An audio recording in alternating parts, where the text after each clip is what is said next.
अस्सलामुअलैकुम, welcome back to doctor Makanam channel. आज हम पढ़ेंगे मोड, मीडियन और मीन के बारे में। ये तीनों जो है ये हम इस्तेमाल करते हैं स्टैटिस्टिक में किसी भी डेटा सेट की सेंट्रल टेंडेंसी मालूम करने के लिए। जो डेटा है उसका सेंटर या एवरेज या मीन पॉइंट जो है उसको मालूम करने के लिए हम इन तीनों का इस्तेमाल करते हैं, मीन का, मीडियन का और मोड का। ठीक है, तो आइए देखते हैं।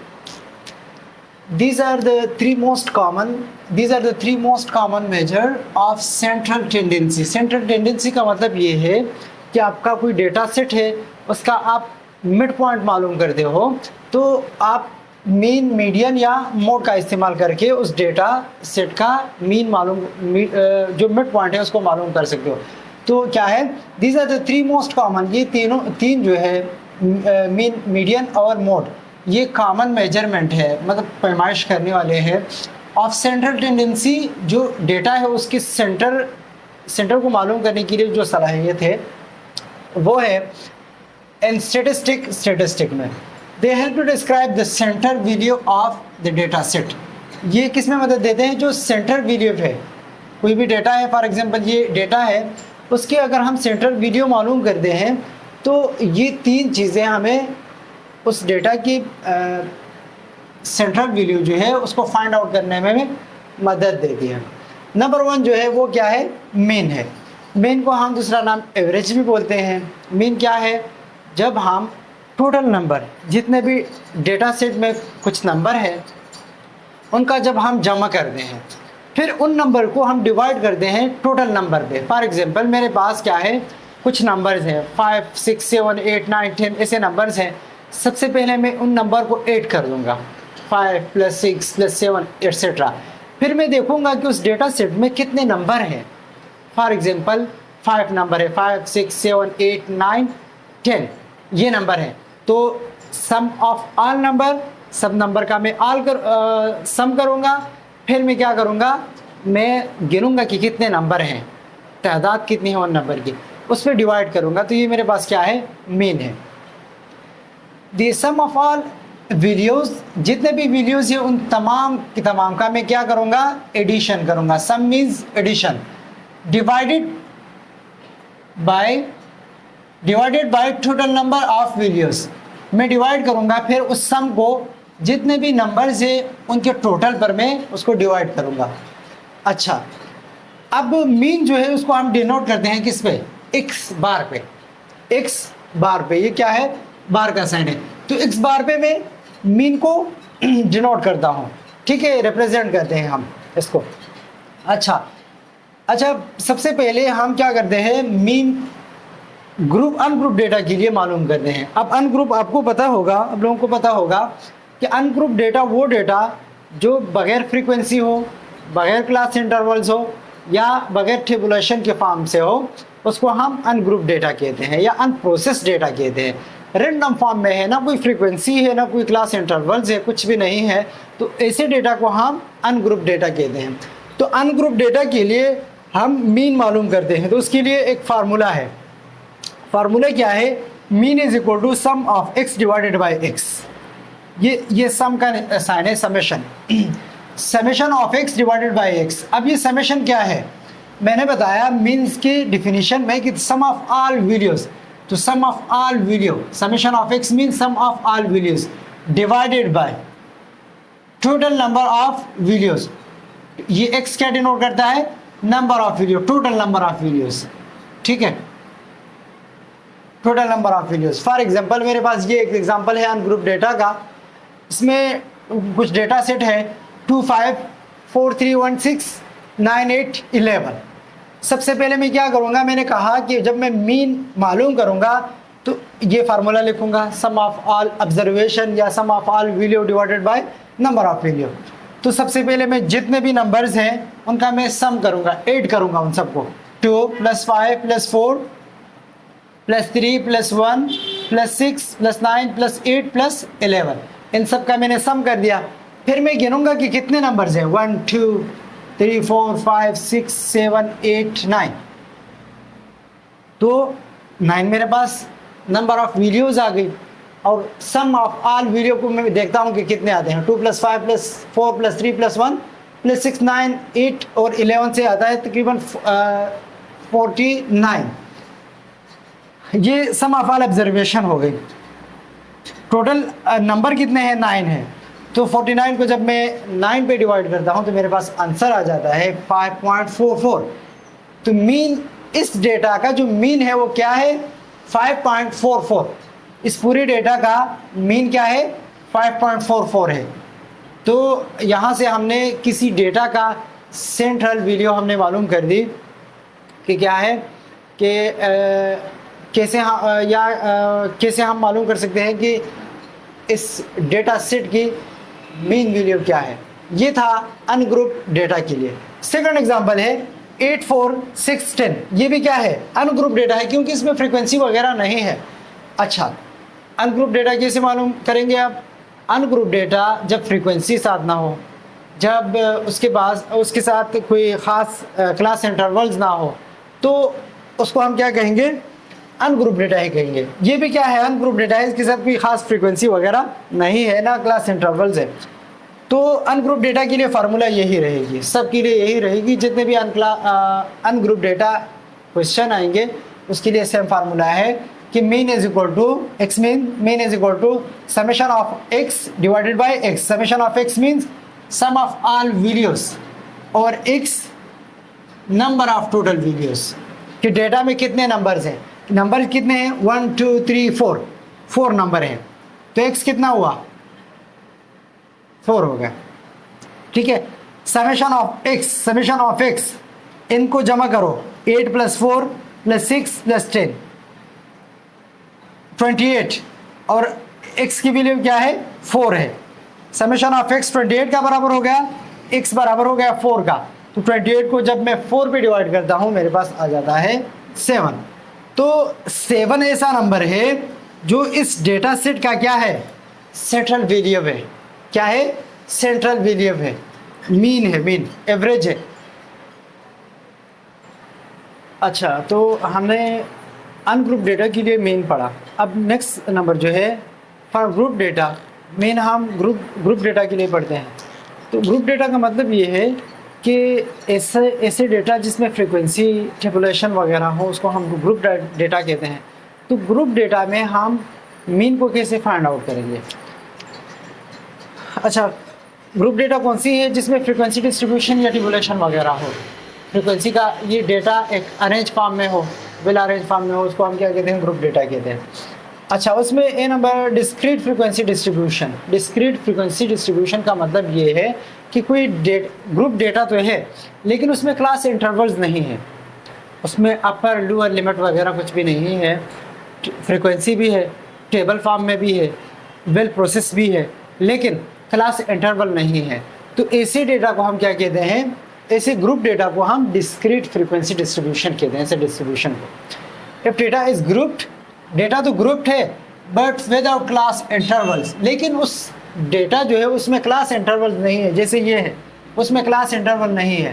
क्लास इंटरवल हम किसे कहते हैं? फॉर एग्जांपल मेरे पास कोई डेटा है, 10 से स्टार्ट है 20, फिर 20 से स्टार्ट है 30, इसी तरह इसको क्या कहते हैं?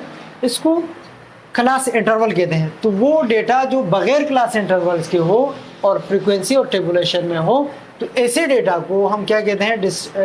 डिस्क्रीट फ्रीक्वेंसी डिस्ट्रीब्यूशन ही कहते हैं, ऐसे डिस्ट्रीब्यूशन को। ठीक है। अच्छा, अब हम देखते हैं कि इसमें हम मीन कैसे फाइंड आउट करते हैं। एग्जांपल है मेरे पास। अच्छा, इसके लिए फार्मूला जो है वो पिछले वाले जो था उसके लिए formula mean is equal to sum of all observation या sum of all video divided by number of videos. यहाँ चूँकि ग्रुप है तो ग्रुप में फ्रीक्वेंसी आएगी। अब बाकी सेम वही चीज़ है, बाकी वही ऑब्जर्वेशन है, वही वीडियोस हैं, लेकिन यहाँ ग्रुप की बात हो रही है, ग्रुप डेटा है, तो ग्रुप डेटा में फ्रीक्वेंसी ज़रूर आएगी। तो यहाँ मीन बराबर है जब मैं फ्रीक्वेंसी और जो एट एक्स है, एक्स ये जितने भी नंबर्स हैं उनको मैं मल्टीप्लाई करके फिर उसका सम करता हूँ। पहले क्या करता हूँ? इस एक्स को मैं फ्रीक्वेंसी के साथ मल्टीप्लाई करता हूँ, फिर हर एक को फ्रीक्वेंसी, फॉर एग्जांपल इसको इसके साथ मल्टीप्लाई कर लिया तो मेरे पास ये एफ एक्स वाला आ गया। तो ऐसे सबको मल्टीप्लाई करके फिर उन सब का मैं जमा करके फिर उसको डिवाइड करता हूँ टोटल फ्रीक्वेंसी पे। ये सम मीन्स टोटल, ठीक है। तो ये टोटल फ्रीक्वेंसी पे जब मैं डिवाइड करता हूँ तो मेरे पास क्या आता है, मीन आता है। मीन का फार्मूला समझ लिए। एग्जाम्पल है, एग्जाम्पल देखते हैं। अच्छा ठीक है, इसमें देखें एफ एक्स क्या है। एफ मीन्स फ्रीक्वेंसी, एक्स ये वैल्यूज ऑफ आइटम्स, ये कोई आइटम्स है उसकी वैल्यू है, उसको हम एक्स कहते हैं। एफ एक्स क्या है, जब मैं इस फ्रीक्वेंसी को मल्टीप्लाई करता हूँ इस आइटम वाली जो वैल्यू है उसको उसके साथ, तो उसको मैं एफ एक्स कहता हूँ, ठीक है। Frequency multiply by values. Example है teacher recorded number of books read by 10 student. 10 student है, उनका डेटा रिकॉर्ड किया है टीचर ने इन अ मंथ, एक मंथ में। अब उसका हम क्या करते हैं, मीन मालूम करते हैं। देखें सबसे पहले मैं क्या करता हूँ, number of books, number of books मैंने डाल दिया। नंबर ऑफ बुक्स को मैंने कहा कि ये एक्स है, मेरे पास डेटा या आइटम्स के नंबर्स हैं 1 2 3 4, 4 बुक है या जितने भी हैं वो मैंने सीक्वेंस वाइज मैंने लिख दिए, 4 आइटम्स है, ठीक है। नेक्स्ट वन, अब कितने बुक है, एक बुक जो है फॉर एग्जांपल कोई बुक है उसके 2 कॉपी है, फिर कोई और बुक है उसके 3 कॉपी है, फिर कोई और बुक है उसके 4 कॉपी है। इसी तरह चौथा नंबर जो बुक है उसकी 1 कॉपी है। तो टोटल बुक कितने हैं, फ्रीक्वेंसी मतलब आइटम्स टोटल कितने हैं, 10 है। ये फ्रीक्वेंसी इसकी क्या दिखाता है, इस आइटम्स का नंबर दिखाता है कि एक बुक है वो उसकी 2 कॉपी है, सेकंड बुक है उसकी 3 कॉपी है, थर्ड बुक है उसके 4th कॉपी है, इसी तरह एंड सो ऑन। अच्छा, अब फ्रीक्वेंसी भी मुझे पता है कि टोटल फ्रीक्वेंसी कितनी होगी, 2 + 3 + 4 + 1 10, सम ऑफ ऑल फ्रीक्वेंसी 10 के बराबर होगी। अब नेक्स्ट वन कॉलम जो है वो किसका है, एफ एक्स है। एक्स मुझे पता है ये है और एफ भी पता है ये है। जब मैं इस एक्स को एफ के साथ मल्टीप्लाई करता हूं तो ये मेरे पास कौन सा कॉलम आता है, एफ एक्स वाला कॉलम आता है। अब मैं एफ एक्स क्यों मालूम करता हूं, क्योंकि मेरे पास यहाँ फार्मूले में एफ एक्स मालूम करना है, इसीलिए मुझे एफ एक्स का कॉलम बनाना होगा। तो पहले मैं क्या करता हूँ, एक्स को मैं मल्टीप्लाई करता हूँ एफ के साथ। तो एक्स की वैल्यू 1 है, एफ की वैल्यू 2 है, 1 × 2 2, सेकंड वन हर एक क्लास सीधा उसके साथ ही मल्टीप्लाई होगा। ऐसा नहीं होगा कि 1 को 3 के साथ मल्टीप्लाई करेंगे, ऐसा नहीं। ये फर्स्ट वन जो है फर्स्ट वन के साथ मल्टीप्लाई होगा और उसका जो आंसर आएगा, प्रोडक्ट आएगा, वो यहाँ पे लिखा जाएगा। सेकंड वन है 2 × 3 6, एक्स को मैंने एफ के साथ मल्टीप्लाई किया, एफ एक्स वाले कॉलम में मैंने लिख दिया, 6 आ गया। 3 × 4 12, 4 × 1 4, वापस वही 4 आ गया। अच्छा, इनका जब मैंने सम किया तो सम ऑफ फ्रीक्वेंसी मेरे पास कितने के बराबर होगी, 10 के बराबर होगी। अब एफ एक्स को देखें, एफ एक्स कौन सा कॉलम है, जो हमने आइटम्स को फ्रीक्वेंसी के साथ मल्टीप्लाई किया है। तो 2 + 6 + 12 + 4, ये एफ एक्स बराबर हो गया सम ऑफ, जब मैंने इन सब का सम किया, 2 + 6 8, 8 + 12 20 और +4 24। तो सम ऑफ, ये सम का निशान है। सम का मतलब क्या है कि इसको इसको इसको और इसको मैंने जमा किया है। ये एफ एक्स वाले कॉलम को मैंने जमा किया तो ये इससे आंसर आया 24। अब एफ एक्स भी मुझे मालूम हुआ और एफ समेशन ऑफ एफ भी मुझे मालूम हुआ। अब मैं क्या करूँगा, इन दोनों को एक दूसरे के ऊपर डिवाइड करूँगा। समेशन ऑफ मीन बराबर है sum of X divided by X, sum of F X divided by X is equal to, ये मेरे पास बराबर है, एफ एक्स कितने का बराबर है, 24 का बराबर है। तो यहाँ मैंने 24 पुट कर दिया, ये x नहीं है, सम ऑफ f है, ठीक है। टोटल फ्रीक्वेंसी कितनी है, 10 है, तो यहाँ मैंने 10 पुट कर दिया। 24 को जब मैं 10 पे डिवाइड करता हूँ तो ये मेरे पास आंसर आ जाता है 2.4 आंसर आता है। और ये क्या है, मीन है, ये जो डेटा है इस डेटा की मीन है, ठीक है। नंबर ऑफ बुक्स, अच्छा मीन नंबर ऑफ बुक्स। अब बुक्स का जो मीन वैल्यू हमने निकाली है वो कितनी है, 2.4। तो इसी तरीके से हम डिस्क्रीट फ्रीक्वेंसी डिस्ट्रीब्यूशन जो है उसका हम मीन मालूम कर सकते हैं by the help of this formula.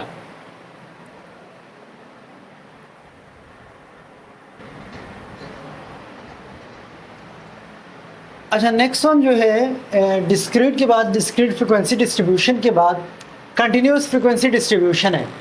अब हम मीन कंटिन्यूस फ्रिक्वेंसी डिस्ट्रीब्यूशन में कैसे मालूम करते हैं?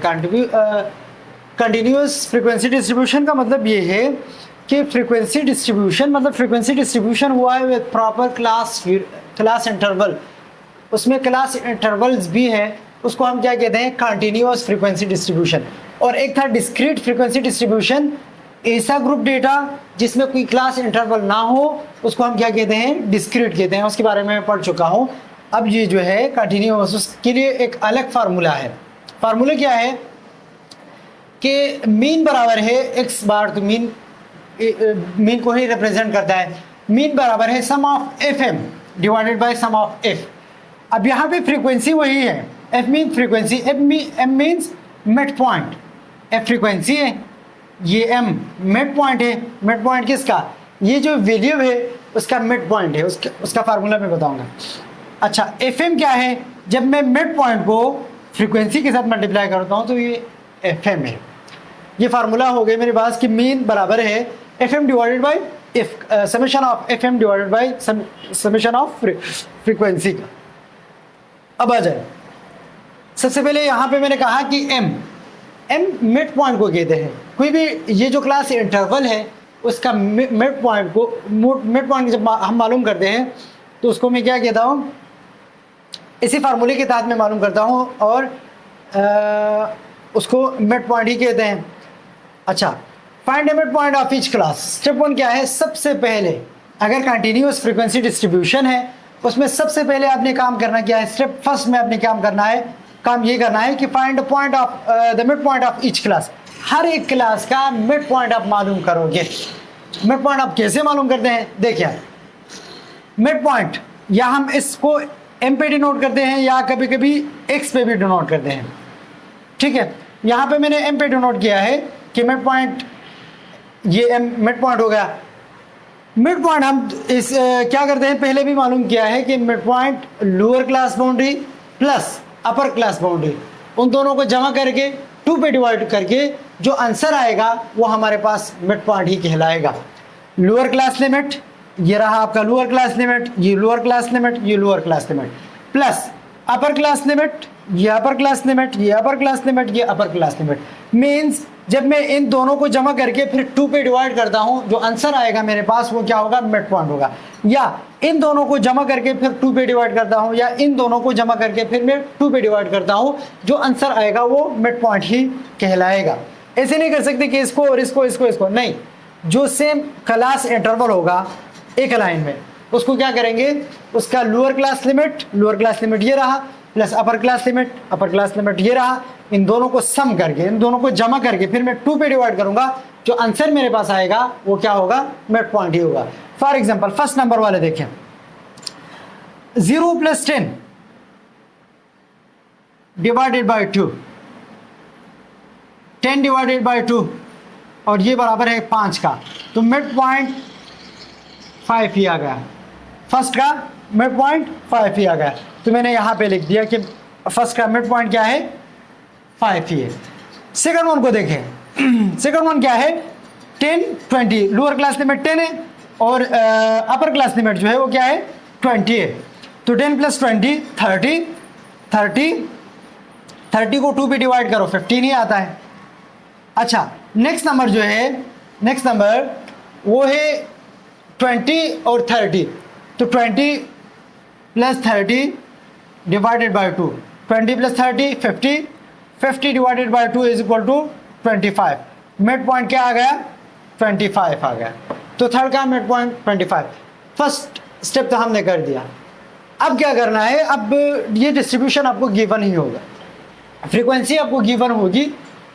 अच्छा, फ्रीक्वेंसी क्या है? फर्स्ट क्लास की फ्रीक्वेंसी है 4, सेकंड क्लास की है 10 to 20 की 6 है, और थर्ड क्लास की फ्रीक्वेंसी है 20 से लेकर 30 तक, इसकी फ्रीक्वेंसी है 5। तो यहाँ फार्मूले में क्या है? एफ एम है और एफ है।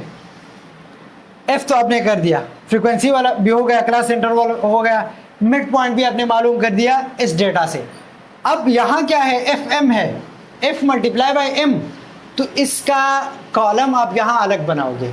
आपको एफ भी मालूम है, आपको एम भी मालूम है, लेकिन एफ एम आप यहाँ से नहीं कर सकते। एफ एम के लिए आप अलग कॉलम बनाओगे, तो यहाँ अलग कॉलम बनाते हैं जिसमें हम क्या करते हैं, फ्रीक्वेंसी को मिड पॉइंट के साथ मल्टीप्लाई करते हैं, तो उसको मैं कहूँगा कि F M, frequency multiply by mid point F M लिखेंगे। अच्छा, फ्रीक्वेंसी फर्स्ट वन को फर्स्ट मिड पॉइंट के साथ मल्टीप्लाई करो तो एफ एम में उसका प्रोडक्ट लिखो, 4 multiply by 520, 6 multiply by 15 90 sorry, और 5 मल्टीप्लाई बाय 25 125। ये क्या किया मैंने, फ्रीक्वेंसी को मल्टीप्लाई किया मिड पॉइंट के साथ, तो मेरे पास ये थर्ड वन कॉलम आ गया, फोर्थ वन कॉलम आ गया। अब मैं क्या करूँगा, यहाँ फार्मूले में क्या है, सम ऑफ एफ एम। जब मैं जितना भी एफ एम आया है उन सबका मैं क्या करता हूँ, सम करता हूँ।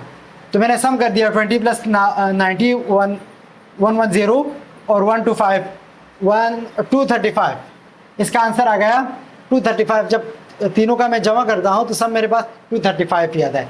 तो ये एफ एम मैंने मालूम कर दिया, सम ऑफ एफ एम मैंने मालूम कर दिया।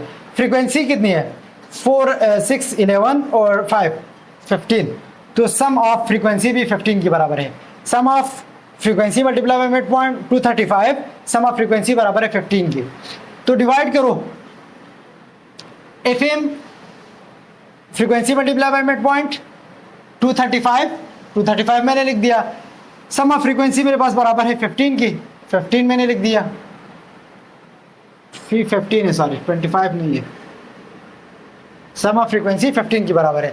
तो जब मैं 235 को 15 पे डिवाइड करता हूँ, मेरे पास आंसर आ जाता है 15.66। तो मीन क्या आ गया, 15.66। ये मैंने मीन मालूम कर दिया। कौन से डेटा के लिए, ग्रुप डेटा है, और ग्रुप में डेटा कौन सी है, कंटिन्यूअस फ्रीक्वेंसी डिस्ट्रीब्यूशन ही है। तो 3 तरीकों से हम मीन को मालूम कर सकते हैं। एक अनग्रुप डेटा के लिए फार्मूला क्या है, सम ऑफ ऑल ऑब्जर्वेशन या sum of all value divided by number of value. Second number जो है डिस्क्रीट फ्रीक्वेंसी डिस्ट्रीब्यूशन है, उसके लिए फार्मूला क्या है, sum of F X divided by sum of frequency. Third number जो है कंटिन्यूअस फ्रीक्वेंसी डिस्ट्रीब्यूशन के लिए कौन सी फार्मूला है कि mean is equal to sum of F M frequency multiply by mid point divide by sum of all frequency. यही 3 तरीके हैं, इनके ज़रिए हम किसी भी डेटा की मीन को मालूम कर सकते हैं।